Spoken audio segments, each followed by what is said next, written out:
Welcome to the Quantum Revenue Expansion Podcast.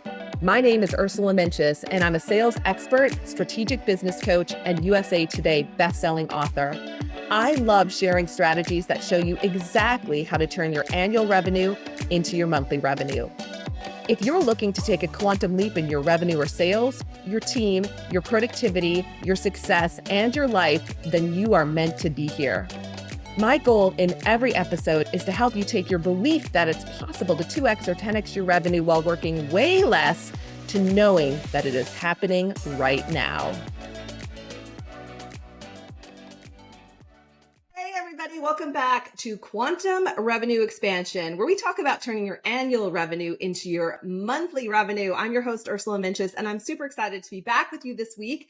I have a very special guest who was referred by one of our very special guests and community members, Jacqueline Kreider. She referred me to Trevor Houston. Trevor, he has a podcast called Who You Know Show, which we're going to be talking about today. So first, I just want to say, Trevor, excited to get to know you. Excited to get to know you, because that's what you do. You network on podcasts. So that's what we're doing today. We are showing everyone how this works. So welcome to the show. Thank you. I appreciate you having me here. And yeah, absolutely. Jacqueline, she's awesome. We're helping her launch her podcast. So super excited about that. Yes. And she's been a guest on this podcast. And so if anyone wants to go back and hear Jacqueline's story, you can do that. And today, this is what I call a cold read podcast where, and we're demonstrating this as we go, because literally Trevor has built his career, his business on networking. And he calls being on a podcast is like networking on steroids. So I'll come back to Trevor in a minute. You're going to love this show. Get ready to take some notes. If you haven't yet, and you're thinking about hanging out with us at the next 2X Intensive, you can go to ursulainc.co/apply. Send us your details. We just finished another 2X Intensive. And you guys, listen, I mean, if you feel stuck at an income ceiling, if you feel alone in your business, if you feel like, I know I could double my revenue. I know I could work less. You have this knowing. Come and hang out with us. And because you're a podcast listener, just by applying, you receive a very special package. So we can get you all the details, send in your information. We'll have a conversation with you. So that's all I'm going to say about that. You can see the testimonials on the website, all the things. With that, let me tell you about my guest, Trevor Houston, like the city. He's host, as I said, of the Who You Know Show. Super clever, by the way. Even the title is good, Trevor. You really nailed that. He delves into the vital role of connections and mentorship in career growth. Through his upcoming book, Chains to Freedom, How to Break Free and Unleash Your Hidden Potential, Trevor shares his journey from adversity to success, motivating others to conquer life's hurdles and realize their capabilities. Recognized in esteemed publications, including Forbes, Yahoo Finance, Market Watch, ABC, CBS, and LinkedIn News, Trevor is lauded by Grit Daily as one of the top 50 entrepreneurs to watch in 2022. Congratulations. A champion of resilience, like so many of you out there who are listening, Trevor's impactful speeches translate complex strategies into actionable steps, establishing him as a sought-after speaker in career, transformation, and financial arenas. So if you're out there looking for your next speaker, Trevor might be the guy for you. His mission is centered on empowering individuals and cultivating financial resilience, which we talk a lot about in the show, Quantum Revenue Expansion. So Trevor, waking up in Houston. No, he's not in Houston, but you are. Where do you live? Dallas. Yeah, I was going to say, I know you're in Texas, but that's very confusing. Perhaps you should move to Houston. I know. I get that all the time. People are like, they make jokes of it. They're like, oh, you're Trevor Houston? Oh, but you're in Dallas? Ha, ha, ha. And I'm like, okay. And then they say, Houston, we have a problem. I'm like, okay. I'm not going to say that. But it would simplify. I'm just kidding. All right. So let's dive in. Tell us your story. You have, like so many others, you have a hero's journey that you've been on. So what happened? Well, yeah, I appreciate that. So, Chains to Freedom's the book that's coming out soon. And basically, I go over my story of how I grew up. When you see everything that I got going on now, I'm a completely different person from who I was. If I go back to 2003, I woke up, was in my bed, and I get this knock at the door. If you ever know this knock, it's not a good one. Okay. You hear this a little bit. You ever hear one of those knocks? It's not a good sound, right? So I get that knock at the front door and wake up. I'm about 15 years old. It's 2 days before Christmas. I'm on Christmas break. and it's the police, right? They're there to pick me up and take me back to juvie. Okay. And see, I was on probation and I had violated my probation. And I was on probation for a fight that I got in when I was 13 years old. And at that time in my life, I was pretty, I had a lot of victim mentality. I was not good at taking accountability. You couldn't tell me nothing. I was a very different person. The environment I was growing up in was extreme poverty. I didn't have money. My parents had split up when I was really young, and I stayed with my mom. And my mom was a uh, disabled single mother who got addicted to drugs and alcohol and things like that. And next thing you know, we had roommates in the house. So we Mm. had all these different types of people living with me, all kinds of different backgrounds. So we had literally the goths, the freaks, the ravers, the thugs, drug dealers, all these different types of people. And so again, my home kind of became like a homeless shelter.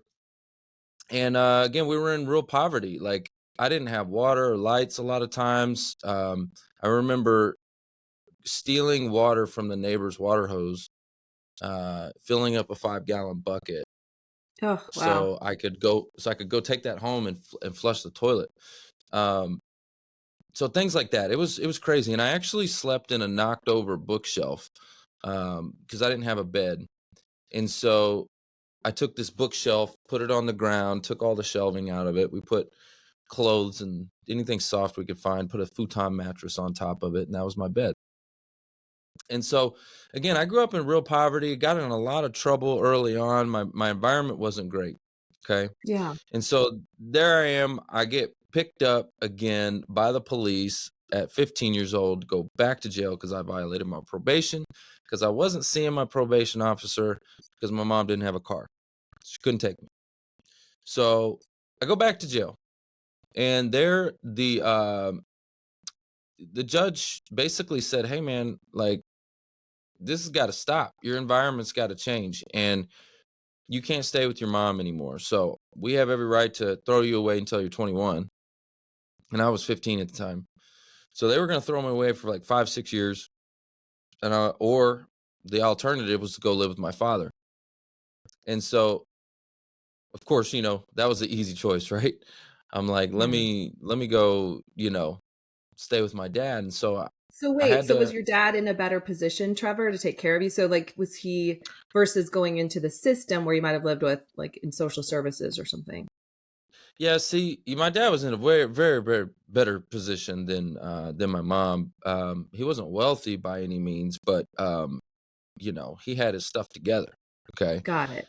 The reason I was with my mom is because I didn't want to be with my dad. When you're a kid and you want to do what you want to do, and one parent lets you do what you want to do, and the I other one gotcha. has discipline and structure and rules, and you got to follow the rule. You know what I'm talking about? Yeah. Like at my mom's, I got to do it. I got to run the show. Yeah. And as a kid, like again, kids just want to eat candy all day. And if you let Sure. them, that's what they're going to do. Right. Right. And so if I had a choice, well, do I want to eat candy all day or do I want to eat my vegetables? Right. I want to eat Right. candy all day. So anyway, yeah, I didn't want my dad around.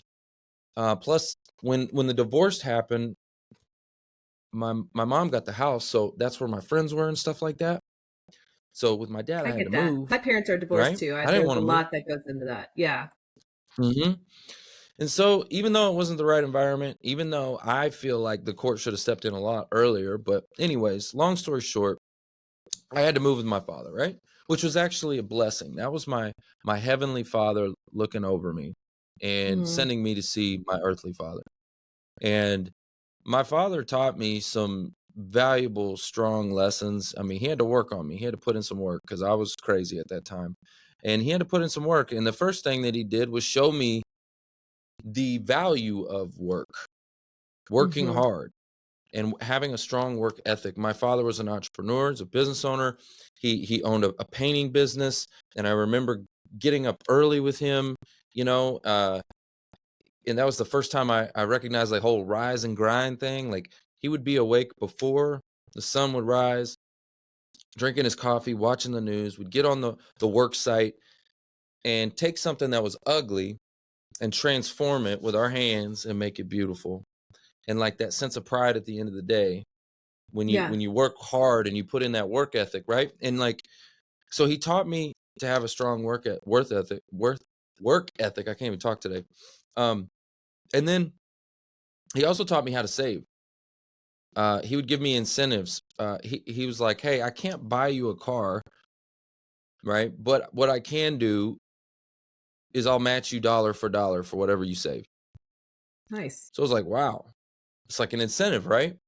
Yeah. So started saving, learned how to do that, and years later on, I actually got into the auto industry and was very, very good actually when I first landed on the scenes in the auto industry. And I don't know what it was about it, but I became the top producer there every year for 6 years in a row at a very early age. So I started making a lot of money very early, And was like this at auto 23 sales that years you're old. talking about? Automotive sales, yeah. Yeah.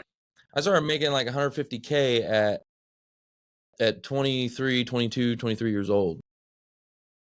And I got to say that was insane for me because I was making more than anybody I knew. I was making more than my father. I was making a lot of money for a 22-year-old, 23-year-old Yeah. making 150K was a lot. Yeah. But my mindset was not like my mindset was still scarcity mindset Sure. around money. You see what I'm saying? Yeah. So I decided to get some help with it, and I got a financial advisor to help me with my money, and that's actually what I do now. But I ended up getting into the financial services industry, and but yeah, that's a little bit about my story. Like, I had a pretty rough background and ended up transforming my life, but there were some principles there that helped me to do it. One, I had to change my environment. So wherever you're at in life, if you're not where you want to be, you need to change your environment. Mhm. Like, that's step one. Actually, Yeah. I take that back. Step one is to make a decision. Yeah.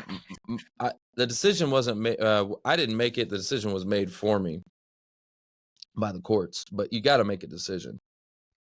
Well, you still could have So anyway, that's a decided little bit. you could have decided not to stay at your dad's. You could have left. Like you know, right? Like you made a decision to Yeah, stay with your dad and you stayed there. Like for whatever there was something in you that said, "Okay, I'm going to eat the vegetables now." yeah. I just got to see both sides of the railroad. You know what I mean? Yeah, And I do. yeah, I got to see both sides of it. And I all of a sudden now I'm getting opportunity is like I'm getting opportunity place where my mom, like, there was no opportunity. There was no Sure. we didn't have a car, let alone match me dollar for dollar to buy a car. You know what I'm saying? Like, there was things like that, the opportunities that I was getting, um that I grabbed onto. So you're right, I did make a decision, but um So are these yeah, the so that's steps a that are little in bit. your book, Trevor? So you were starting to Yeah, go through yeah. the steps. So step 1, make Yep. a decision. Step 2, change your environment. Change your environment. Yep. um Accountability was another big one.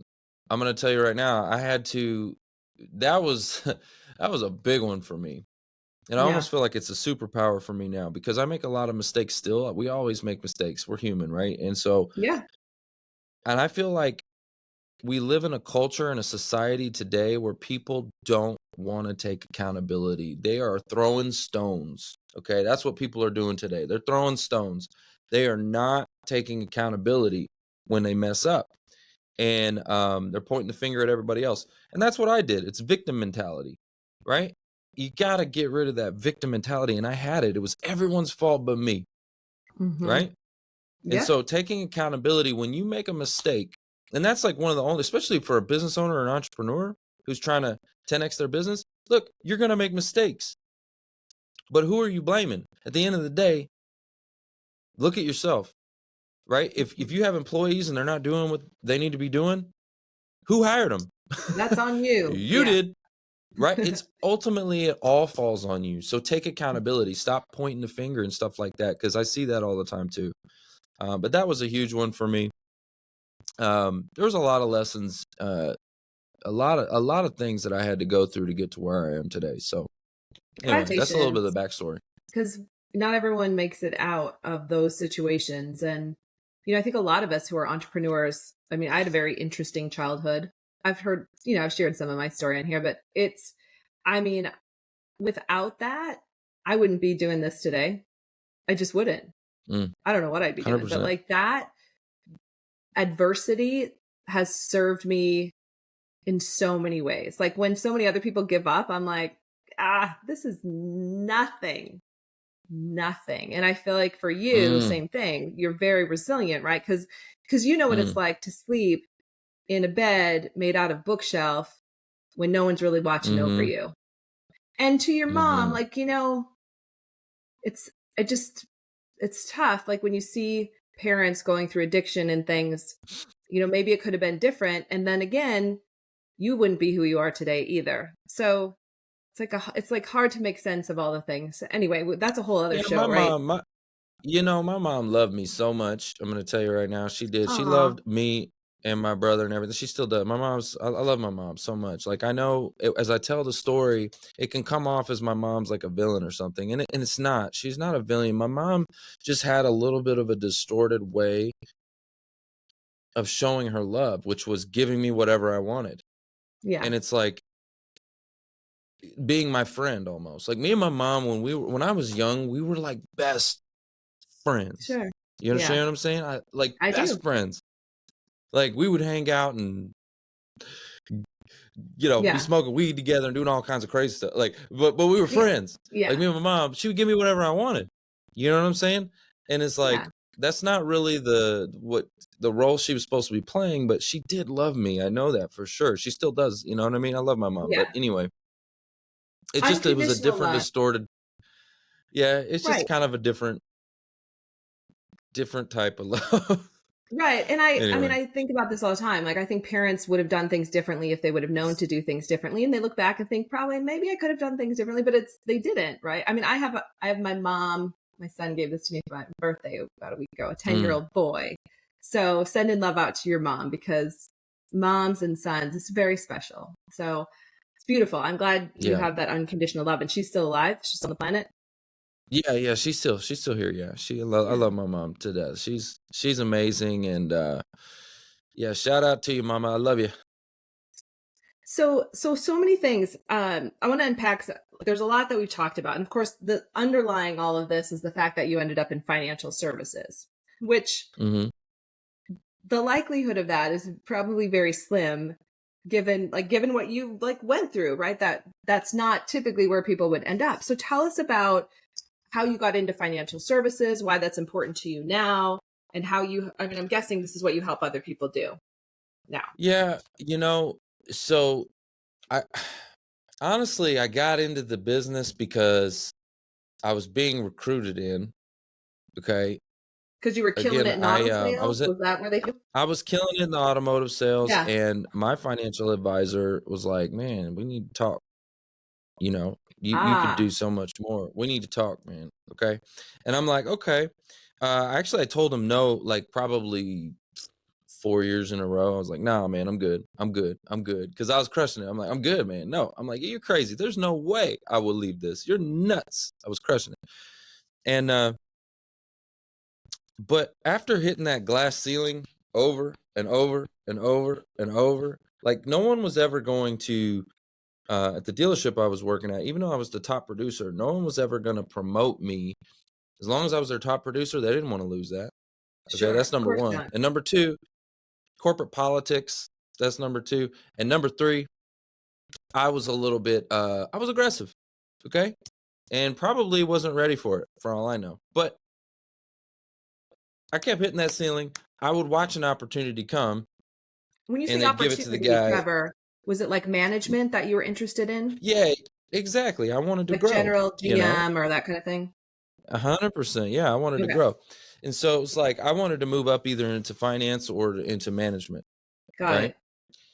it. And so um I watched opportunities come and go, and they didn't open up. Those doors didn't open up very often in the car business. If you know the car business, people there are like they're like life car guys there, and like you get put in a role and you stay there. Anyway, so it took like either death, literally, it took death or something crazy happening for a spot to open up, right? Gotcha. And when it did open up, it's like, oh, here it is. Here's the opportunity. And they would go with the guy who was doing half the sales or whatever, but he was rubbing elbows with the GM. You know what I'm talking about? So He was that was my networking. He was first. making connections. Yeah. There, that was it. That was my first taste of who you know, right there. That was my first taste of networking. It's all about who you know. It's not what you know. It's not what you can do, right? It's who you know. And so I was like, I couldn't believe it. They were passing me up on opportunities. I'm like, are you freaking kidding me? And I was arrogant, okay? Because listen, I was the best, and I was kind of pounding my chest a little bit about that, right? And I'm like, what? Are you kidding me? You're gonna give it to that guy? Like, what? And so I kept hitting that glass ceiling, and I remember an opportunity came up one day. And I went to the GM and I said, hey, listen, a couple years ago, we talked about this. It didn't work out then, but here's this opportunity now. What are your thoughts? And he said, well, that's the good news is I don't have to make a decision for 90 days. Oh. And I was like, okay. I was like, 90 days, huh? Okay, cool. I was like, that's unfortunate because if you don't know after 6 years, you don't know after 90 days. Right. Like, you know what I mean? Like, I've been here for 6 years, bro. Like, come on, man. Yeah. Like, you want me to, what he wanted me to do was dance for him like a puppet, okay? He wanted me to jump through hoops and dance for him, to prove myself, and in 90 days, whatever. I'm like, man, I told him, I said, if you don't know after 6 years, you won't know after 90 days. So I put in my 2 weeks notice. Here you go. Oh, And I I was out. gotcha. I'm like, I'm not dancing. Okay. I'm not dancing. Right. And so I went into financial services, right? I was like, this other guy, he's been seeing what I'm worth for years and wanting me. He's been Yeah. seeing my worth. And so I made the switch. And it was the best decision I ever made So to you made a escape the auto decision, you industry. changed your environment, and you became accountable. Yes, there you go. Okay. There So it then is. what happened?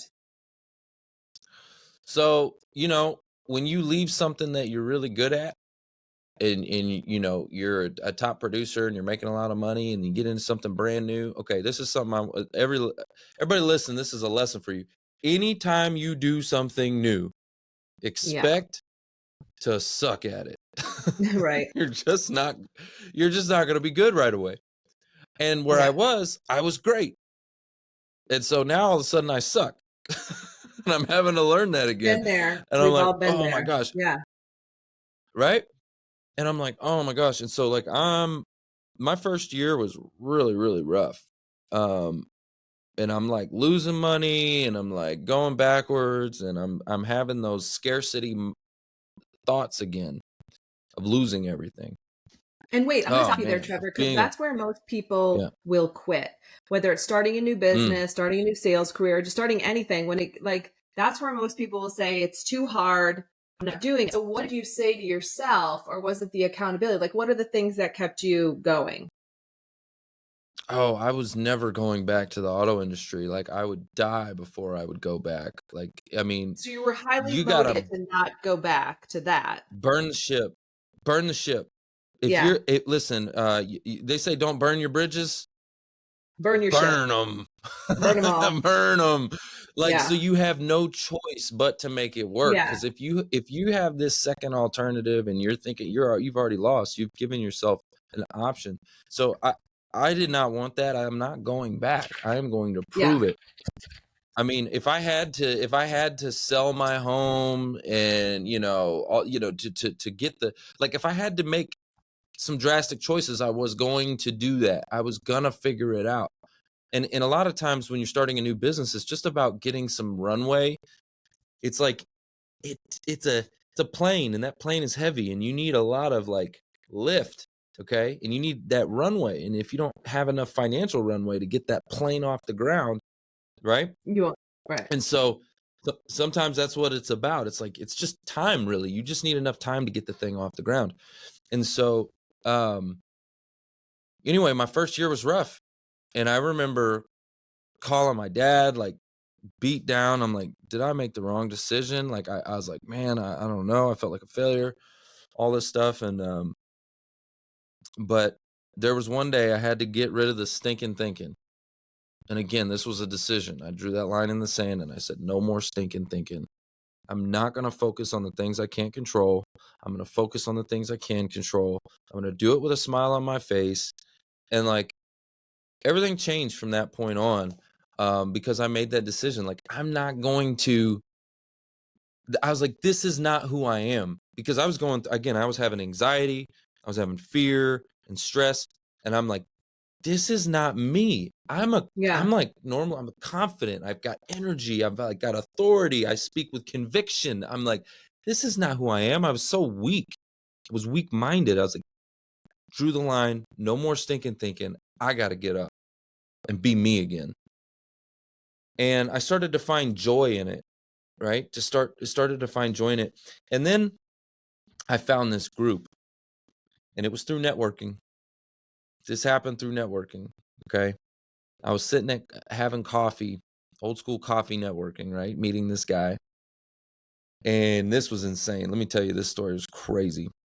So I'm meeting with this guy and I'm asking him what he does. He's asking me what I do. And I told him, I was like, I do financial services and I do, insurance and, 401k rollovers and investments and stuff like that. I just kind of tell him a little bit of what I do. He goes, oh, you do 401k rollovers? You need to go check out this group over here. It's a job networking group. And I said, okay, yeah, that sounds right. If they're in career transition, then they probably have a 401ks. Yeah, man, that sounds right. Okay. And he's, yeah, you should go check that out. And then like literally we're talking, and then he's like, I want to pray over you. And when I say he wants to pray over me, it was one of the most bold, like he's laying hands on me. We're doing like he's having me do like breathing exercises and stuff. And like, let me just tell you, I was at a point in my life, I'm like, I'm receiving. Like, let's go. I mean, it was insane. He was speaking tongues. I mean, it was crazy. I'd never had anybody pray over me like that before in my life. And it was like, I received this. Let's go. I have a journey now to go on. And I walked into this group, this job networking group, and I saw people really hurting. People were struggling. They were going through a really hard time. And I knew I had to give back in that group. I knew I had to serve that group. I had to figure out how to help them. And so what I did is I created a holistic approach to helping this group. So it wasn't just about the financial services and things like that. I also wanted to help them recover their income. So if I could find out ways to actually help them get back to work, like, because the whole reason why you go to work in the first place is income, right? It's cash flow, right? So it's all financial. But I needed to help them holistically with that, right? And so that's what I did. I developed a process to help them with that. And man, just things have just taken off since then. But you said something interesting. Like, okay, so you started the financial services job and it was kind of like a struggle. So like anything else, you're learning how to do it, kind of stinks. It's hard. You want to quit. But then you're like, nope, I'm stopping this. I'm going to make a decision. I'm all in, burn the backup plan. I always say that, burn the backup plan, burn the bridges, and I'm all in, right? So you made that decision. Is that when you met that guy for coffee, was after you made that decision? Yes. I'm thinking back now. I hadn't thought about that actually, the timeline of that. But yes, it was. I track those things because that's what we work on with our clients. Like until like when you're in one foot in one world and another foot in the other world, and you got the backup plan, like stuff is stagnant. When you burn the backup plan and you're all in 100%, not only are you in, but you change your crappy attitude. Because listen, I say that I've been there. And for those of us who didn't grow up with money or financial resources, there could be a landslide back into scarcity thinking, and that's not a fun place to go. Mm-hmm. And when you start going back, you got to get out of it as fast as you can. So that's why I was curious about that. And I want to make sure our listeners really track how important it is. Like right now, for those who are listening, Trevor was prayed in a beautiful way. That's so amazing. I've had that experience. He didn't speak in tongues. It was a healing experience. Different show, different time. But I get like the power of that. So Trevor was prayed over in that moment. And also, but he'd already made the decision. So you got to get all in. If you're feeling like things aren't going well in your business, where's your attention?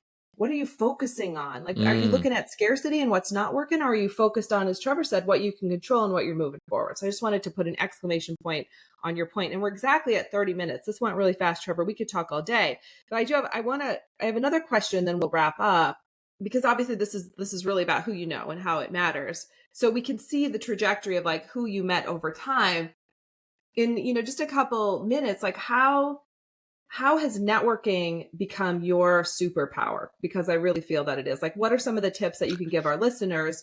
Obviously doing this, and this is what we're demonstrating today. Like, one of your superpowers now is you have a podcast. You bring a lot of people on the podcast, you network, you get to know people. It opens up other doors. But what else would you say about networking being your superpower? Yeah, networking, like we were talking about with the podcast. To give you an example, I just had Ken Coleman on the show yesterday. Ken Coleman is nationally syndicated radio show host on the Dave Ramsey Network, for career. He's a career expert. The guy's a pretty big deal. And anyways, we're getting things connected, gonna most likely have Dave on soon. So, Dave Ramsey coming soon to a Who You Know show near you, right? But it's Awesome. about yeah, I'm excited about it. It's like networking on a podcast. Again, it's a superpower. You're able to meet people that you probably wouldn't necessarily get to meet, right? Yeah, Build relationships with them. And what networking really is this, and this is what I tell people all the time. Networking is figuring out how you can serve the other person. totally. How can you make their life easier, right? And so right now, for you, for instance, Ursula, you're providing a platform for me. So I want to say thank you for that, for putting me onto your audience, all that, right? You're providing value for me. You're making my life easier by providing this value of having this platform, So Yes, it's an instant win. It's a win, right? and So I what love I it. I do, just want to right? say it's also a win for me because I love telling stories. I love hearing people's stories because I help our listeners break through to hear your story. Sorry, go ahead. So we've established it's a win for you. You're here. I want Well, to promote you. Well, and I appreciate that. And when you serve someone else and figure out how you can make their life easier, the law of reciprocity, okay, it comes back around to you, okay, in ways that you will never even You'll never know. I say imagine. that all the Like time. You will never you know. It doesn't matter. it I'm comes not out of looking for nowhere, something from Trevor. I'm here to right? serve you. I get to be on your show and that's going to be amazing, but that's not why. Because to your point, Yeah, stuff will come, amazing things will come, blessings will come because of this conversation yeah, to 100%, everyone. 100%. And even if we just help someone else, like even if this conversation just helps one of your listeners to break free out of whatever they're going through, right? Like I mean, come on now. So there's so much good in it. I'm telling you. And yeah, networking is, again, it's all about serving the other person. How can you make their life easier? How can you make them more enjoyable? Even if you can just put a smile on their face or make them laugh, right? Mm-hmm. And it doesn't always have to be. I run into people where they say this, well, I don't know how I can help. Oh, Well, the point is, did you ask and did you try? It doesn't matter if you actually can. That's irrelevant. yeah. Did you ask, hey, how can I help you? How Was can I there help? anything? What are you going through? Yeah. Did you ask and did you try? And sometimes it's just about connecting dots. Like, as an example, when I first started helping the job seekers, I just connected with a ton of recruiters.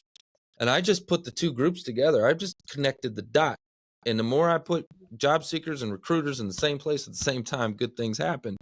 But I Mm-hmm. was the one that facilitated it. So, you know what I mean? Yeah. I was the one that actually gave them the job. I didn't hire them, but I facilitated the connection. And sometimes if you can just connect people, if you're a connector, that's what I am. If you're a connector, Yeah. man, it's amazing. Yeah, Zig Ziglar said that, right? Wasn't it Zig Ziglar? When you help enough people get what they want, you'll get what you want too. So, 9,000. all right, couple questions as we wrap up. First of all, where do you hang out in the socials or website? Like, where's the best place to find you?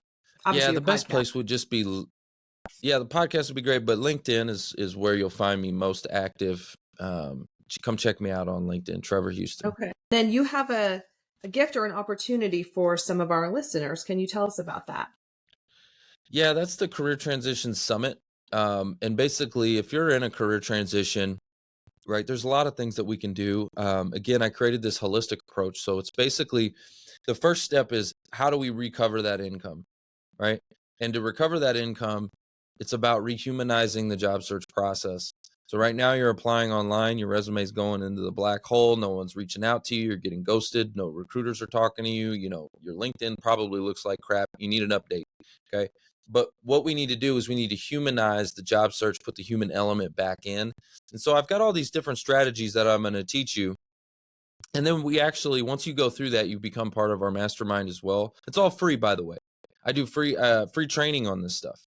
And because my goal is, again, I got to get you back whole again. I got to get you back to your income. And come through that and Career Transition Summit. So you can find that there. So Trevor, is there any industry specifically it's for or not for? And again, for our listeners, even if this isn't for you, think about who you know. We probably all know people who are in transition right now with career. So who is this best suited for? You know, the people that I help most often are senior level executives. Okay. These are people that are dealing with ageism, age discrimination, and it takes them a little bit longer to get back to work. It takes them, a year and a half, 2 years sometimes to get back to work. And if you've ever been out of work for an extended period of time, that is just going to hurt you so much, like financially, emotionally, spiritually, mentally. It just is a beat down on you. Okay.